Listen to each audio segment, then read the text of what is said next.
오늘 함께 큐티할 본문 창세기 17장 15절에서 27절까지의 말씀입니다. 하나님이 또 아브라함에게 이르시되 내 아내 사레는 이름을 사레라 하지 말고 사라라 하라. 내가 그에게 복을 주어 그가 내게 아들을 낳아주게 하며 내가 그에게 복을 주어 그를 여러 민족의 어머니가 되게 하리니 민족의 여러 왕이 그에게서 나리라. 아브라함이 엎드려 웃으며 마음속으로 이르되 100세 된 사람이 어찌 자식을 낳을까? 사라는 90세니 어찌 출산하리오 하고 아브라함이 이에 하나님께 아뢰되 이스마엘이나 하나님 앞에 살기를 원하나이다. 하나님이 이르시되 아니라 내 아내 사라가 내게 아들을 낳으리니 너는 그 이름을 이삭이라 하라. 내가 그와 내 언약을 세우리니 그의 후손에게 영원한 언약이 되리라. 이스마엘에 대하여는 내가 내 말을 들었나니 내가 그에게 복을 주어 그를 매우 크게 생육하고 번성하게 할지라. 그가 12두령을 낳으리니 내가 그를 큰 나라가 되게 하려니와 내 언약은 내가 내년 이 시기에 사라가 내게 낳을 이삭과 세우리라. 하나님이 아브라함과 말씀을 마치시고 그를 떠나 올라가셨더라. 이에 아브라함이 하나님이 자기에게 말씀하신 대로 이날에 그 아들 이스마엘과 집에서 태어난 모든 자와 돈으로 산 모든 자 곧 아브라함의 집사람 중 모든 남자를 데려다가 그 포피를 베었으니 아브라함이 그의 포피를 벤 때는 99세였고 그의 아들 이스마엘이 그의 포피를 벤 때는 13세였더라. 그날에 아브라함과 그 아들 이스마엘이 할례를 받았고 그 집의 모든 남자 곧 집에서 태어난 자와 돈으로 이방 사람에게서 사온 자가 다 그와 함께 할례를 받았더라. 아멘. 우리는 어제 본문을 통해서 하나님께서 99세가 된 아브라함에게 다시 찾아오셔서 24년 전에 하셨던 언약을 다시 확인시켜 주시는 장면을 살펴보았습니다. 하나님은 아브라함에게 많은 후손을 주어 그를 크게 번성하게 하겠다고 약속하셨습니다. 하나님은 아브라함이 그 약속을 다시 붙들게 하기 위해서 아브라함의 이름을 열국의 아버지라는 뜻을 가진 아브라함으로 바꾸라고 명령하셨습니다. 그리고 하나님은 아브라함이 머물고 있는 그 가나안 지역을 그의 후손에게 영원한 기업으로 주고 하나님께서 그들의 하나님이 되겠다고 약속하셨습니다. 그래서 아브라함과 그의 후손들은 그들이 하나님의 백성이라는 언약을 붙들기 위해서 할례를 행하라고 명령하셨습니다. 오늘 본문도 하나님께서 계속해서 언약을 다시 확인시켜 주시는 장면을 다루고 있습니다. 하나님은 아브라함을 열국의 아버지, 즉 많은 민족의 아버지로 만들겠다고 약속하신 것처럼 그의 아내 사레도 여러 민족의 어머니가 되게 하겠다고 약속하십니다. 그래서 그녀의 이름을 사레에서 사라로 바꾸라고 명령하십니다. 이 사라라는 이름의 뜻은요, 왕후, 왕비라는 뜻으로 국가에 대한 통치권을 가진 여자의 이름입니다. 15절 말씀입니다. 하나님이 또 아브라함에게 이르시되 내 아내 사레는 이름을 사레라 하지 말고 사라라 하라. 그런데 바로 이어지는 하나님의 말씀이 아브라함을 의아하게 만듭니다. 16절 말씀입니다. 내가 그에게 복을 주어 그가 내게 아들을 낳아주게 하며 내가 그에게 복을 주어 그를 여러 민족의 어머니가 되게 하리니 민족의 여러 왕이 그에게서 나리라. 하나님께서 이번에 아브라함을 찾아오셔서 아브라함을 열방의 아버지로 만든다 하셨을 때 아브라함은 당연히 하나님께서 이스마엘을 통해서 그의 후손을 많게 하시겠다고 약속하신 것으로 받아들였습니다. 그런데 하나님께서 이스마엘이 아니라 지금 아내 사라에게 새 아들을 낳게 하셔서 그 아들을 통해서 여러 민족의 어머니가 되게 하겠다고 약속하고 계시는 겁니다.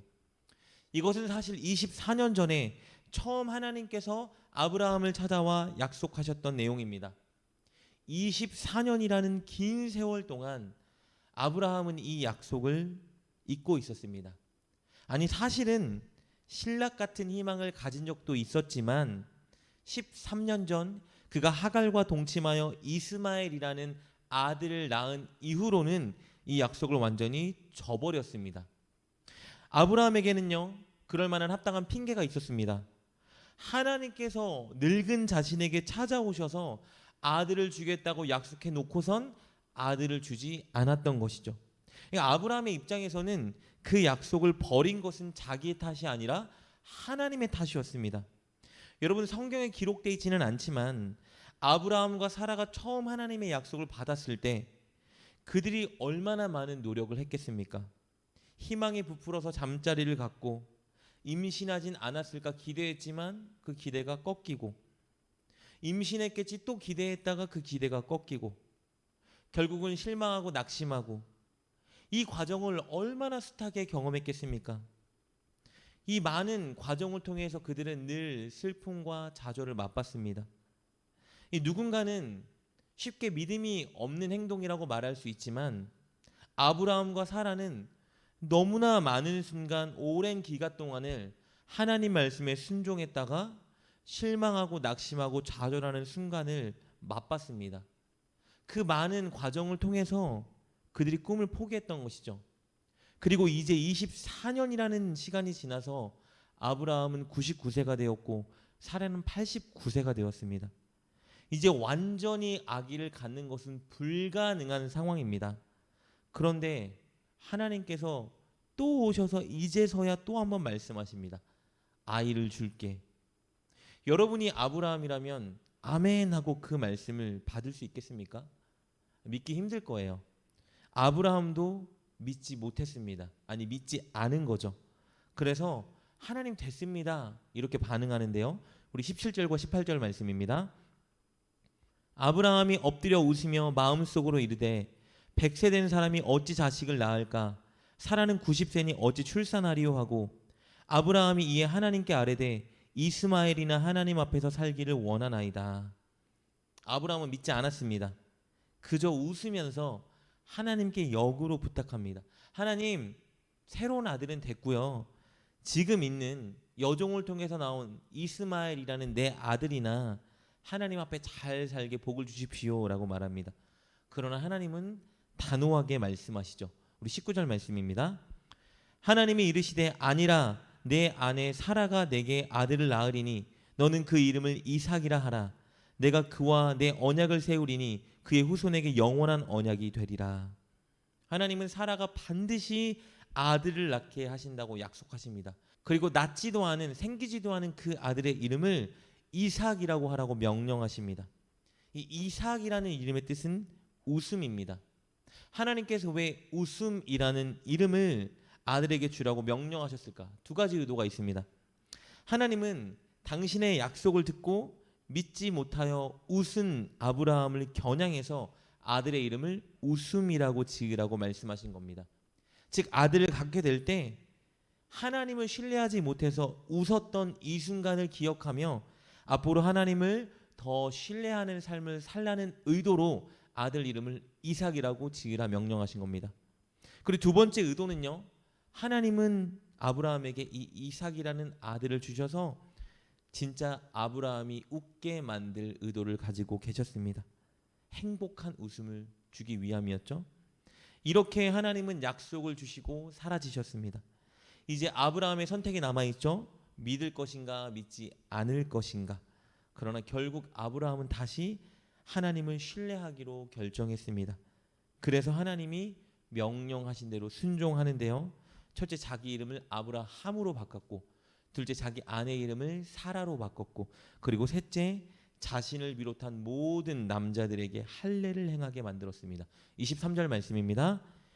이에 아브라함이 하나님이 자기에게 말씀하신 대로 이날에 그 아들 이스마엘과 집에서 태어난 모든 자와 돈으로 산 모든 자 곧 아브라함의 집 사람 중 모든 남자를 데려다가 그 포피를 베었으니, 아브라함은 하나님이 찾아와 말씀하신 바로 그날 하나님이 말씀하신 대로 순종했습니다.